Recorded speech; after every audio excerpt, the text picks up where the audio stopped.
किसी बॉडी में एक ऐसा पॉइंट पाया जाता है जहां पूरी बॉडी का मास कंसीडर कर ले तो उस पॉइंट को हम सेंटर ऑफ मास के नाम से जानते हैं। ठीक, सपोज दैट एक मैंने पार्टिकल बनाया हुआ है, इसका मास m है और मैं इस पार्टिकल पर कोई फोर्स अप्लाई करता हूं तो पार्टिकल स्ट्रेट लाइन में मूव करता है। ठीक उसी तरीके से सेम मास का ठीक एक बॉडी बनाई हुई है, सेम मास की एक बॉडी बनाई हुई है और इसका सेंटर ऑफ मास मैंने माना हुआ है C। उस सेंटर ऑफ मास पर वही फोर्स अगर मैं अप्लाइड करता हूं तो बॉडी स्ट्रेट लाइन में मूव करेगी।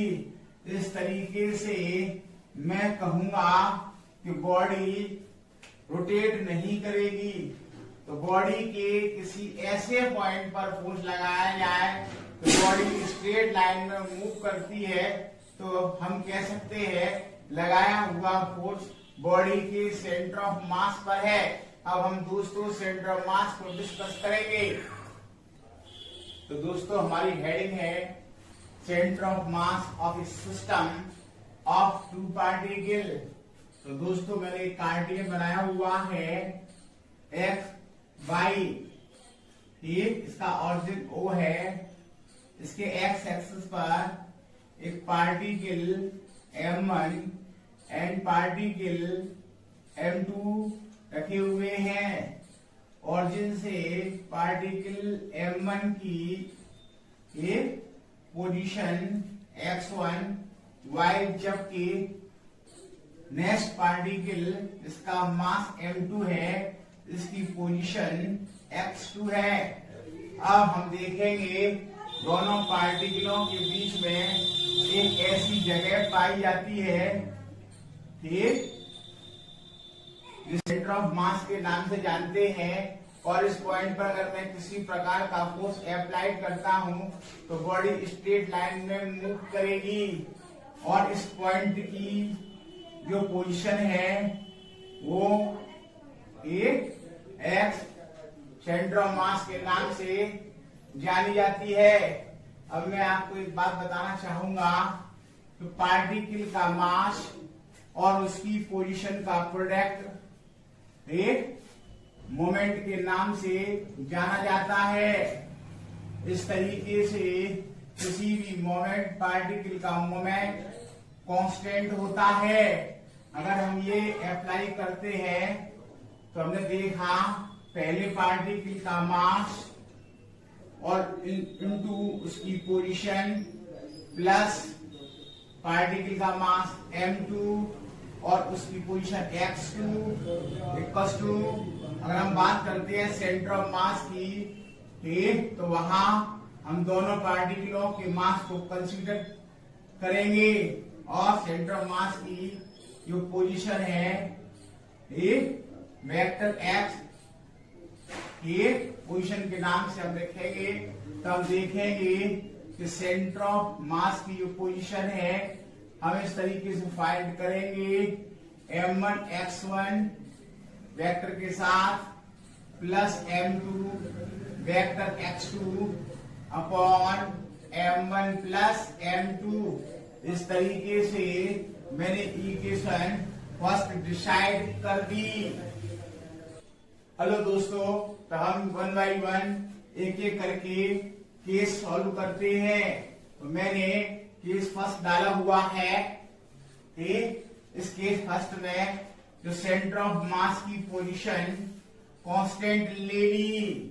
इस तरीके से, ठीक, अगर मैं केस फर्स्ट में पुट करता हूं तो हमारी जो सेंटर ऑफ मास की पोजीशन है वो कांस्टेंट की गई।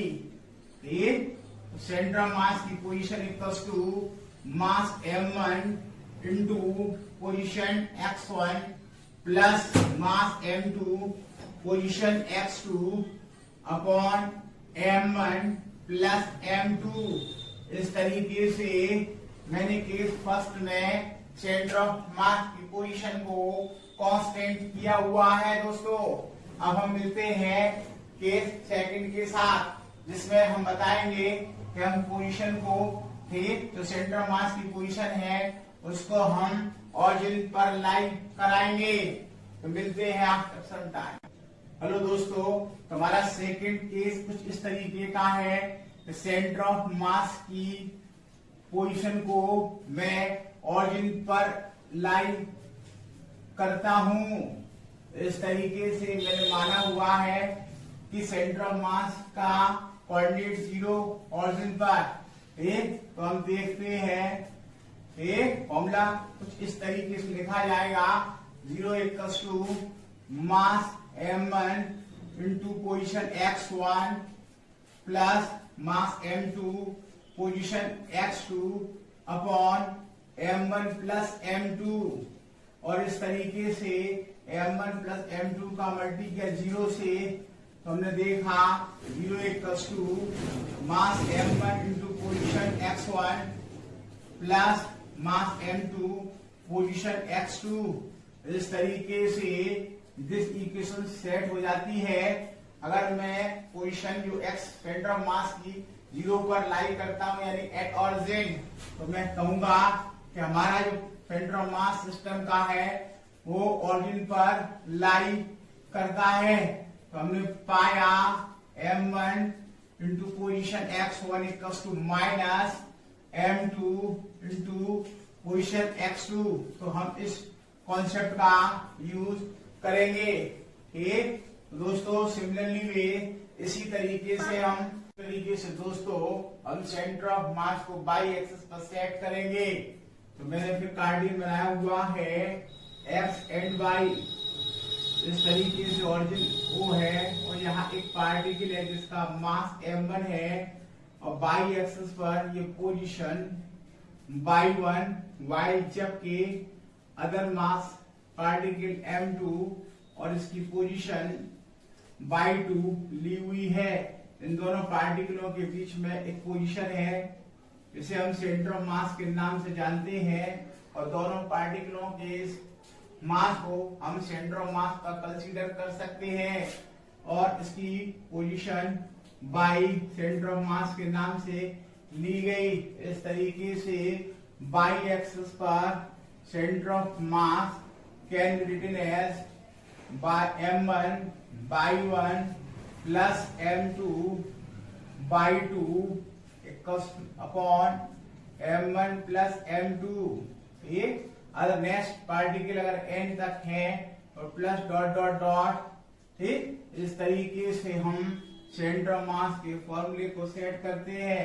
अगर मैं बात करता हूं एट एनी किसी पोजीशन पर, ठीक, तो सेंटर ऑफ मास किसी पोजीशन पर can be written as m1 position r1 plus m2 position r2 upon m1 plus m2।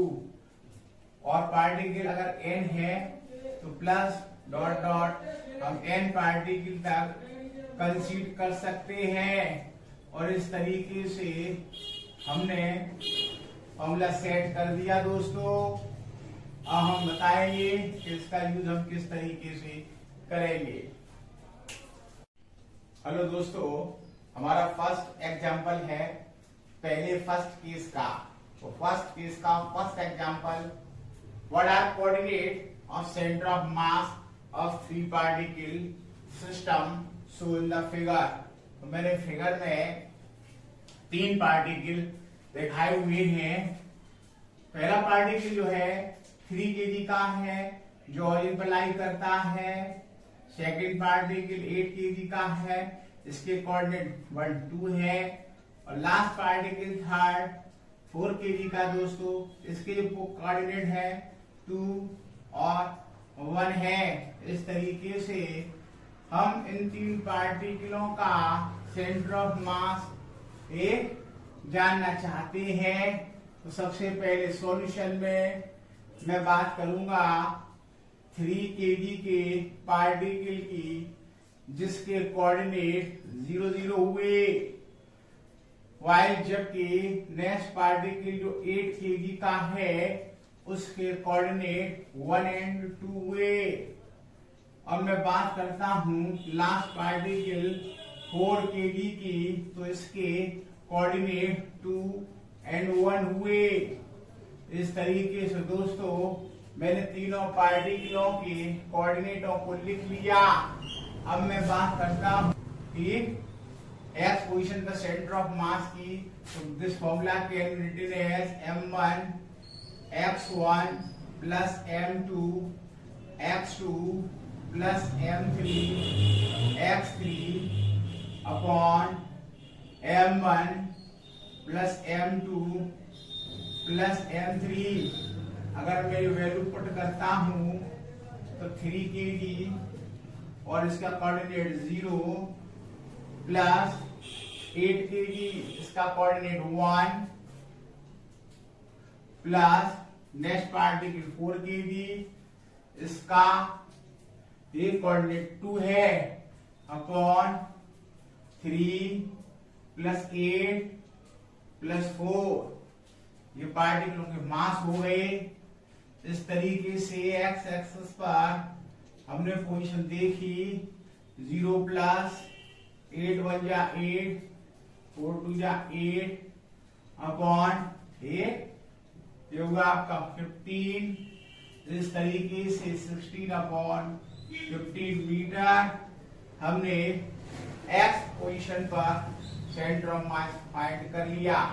अब हम बात करेंगे बाई एक्सिस की, तो हम बाई एक्सिस के एक सेंटर ऑफ मास को निकालेंगे। फॉर्मूला है m1y1 plus m2y2 plus m3y3 upon m1 plus m2 plus m3।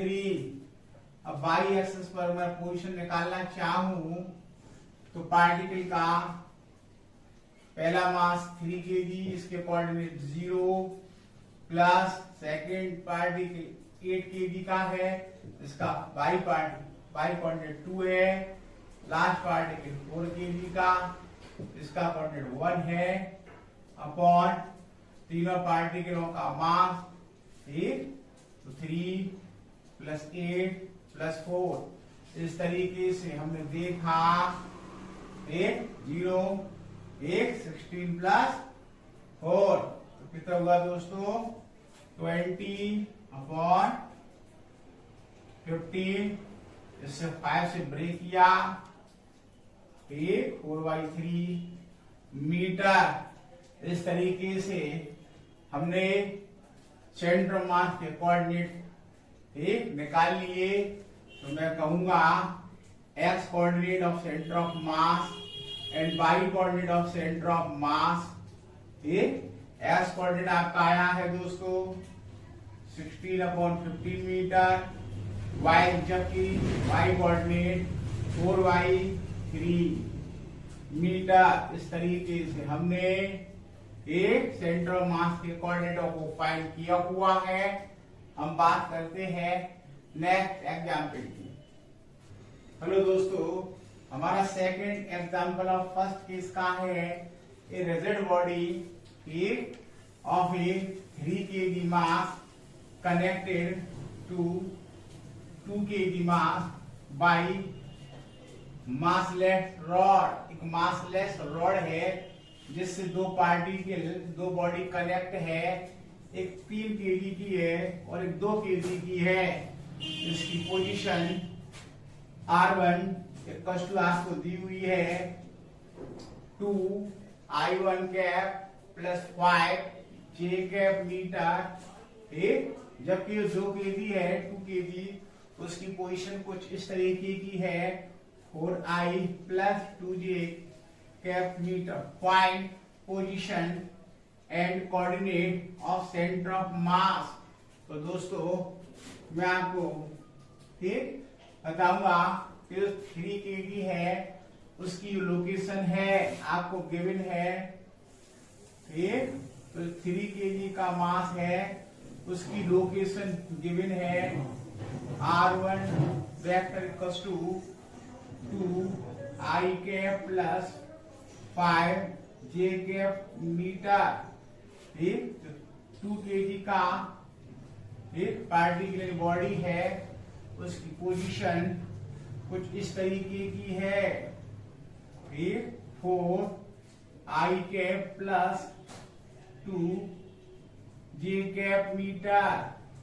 अगर हम बात करते हैं एक सेंटर ऑफ मास के पोजीशन की, तो formula can be written as m1 into r1 plus m2 into r2 upon m1 plus m2। दोस्तों, इस तरीके से पोजीशन सेंटर ऑफ मास की हमारा ये पहला पार्टिकल है 3 kg का, उसके साथ जो पोजीशन है 2 I cap plus 5 J cap.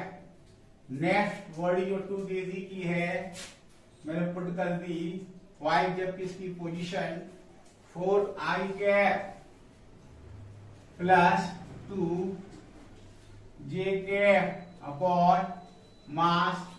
तो पहली बॉडी का मास 3 kg, y जबकि अदर बॉडी का मास 2 kg। मैंने 1 by 1 एक एक करके पुट कर दिया। अब इस तरीके से अगर मैं इसको सॉल्व करता हूं तो सॉल्व आता है 14 I plus 19 J upon 5 metre. इस तरीके से हम, हेलो दोस्तों, तो हमारी पोजीशन सेंटर ऑफ मास की कुछ इस तरीके से है 14 I plus 19 J cap upon 5। इस तरीके से एक मैं आपको बता दूं जो कोऑर्डिनेट फाइंड हुए हैं 14 अपॉन 5 एंड 19 अपॉन 5 मीटर। अब हम बात करेंगे पोजीशन की। मैंने पोजीशन निकाली हुई है इसके मैग्नीट्यूड की। ठीक, तो इसका जो मैग्नीट्यूड है कुछ इस तरीके से, तो x2 माइनस x1 का whole square plus y2 minus y1 का होल स्क्वायर। मैं बात करता हूं पोजीशन के मैग्नीट्यूड की। एक इस तरीके से जो सेकंड पॉइंट है का कोऑर्डिनेट है 4, फर्स्ट का है -2 का होल स्क्वायर, y जब y2 2 है, y1 5 है। इस तरीके से अगर मैं बात करता हूं मैग्नीट्यूड की, ठीक, तो 4 - 2 2 का स्क्वायर 4 प्लस 9 3 का स्क्वायर 9। इस तरीके से मैग्नीट्यूड आता है √13 मीटर। तो मैंने आपको प्रॉब्लम सॉल्व करके दिखाई हुई है। ठीक, मिलते हैं हम नेक्स्ट प्रॉब्लम के साथ।